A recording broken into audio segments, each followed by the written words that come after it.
Beni hala şaşırtan bir şey varsa, evrenin başladığı milyarlarca yıl öncesine dair bilgimiz olması ama hayatın nasıl başladığını hala bilmememiz. Well, then who did create the heavens and the earth? Why do you use the word who? You see, you immediately beg the question by using the word who. Well, then how did it get created? Well, by a very slow process. Well, how did it start?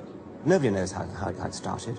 We know the kind of event that it must have been. We know the sort of event that must have happened for the origin of life. And what was that? It was the origin of the first self-replicating molecule. Right, and how did that happen? I told you we don't know. So you have no idea how it started? No, nor has anybody. Nor has anyone else. What do you think is the possibility that intelligent design might turn out to be the answer to some issues in genetics or in evolution?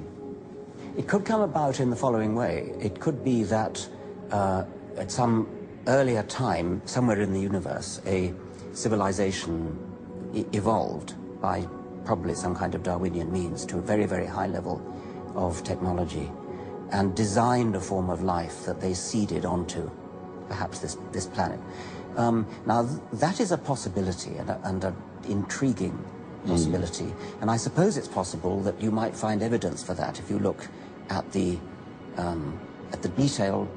details of biochemistry, molecular biology. You might find a signature of some sort of designer. Wait a second. Richard Dawkins thought intelligent design might be a legitimate pursuit?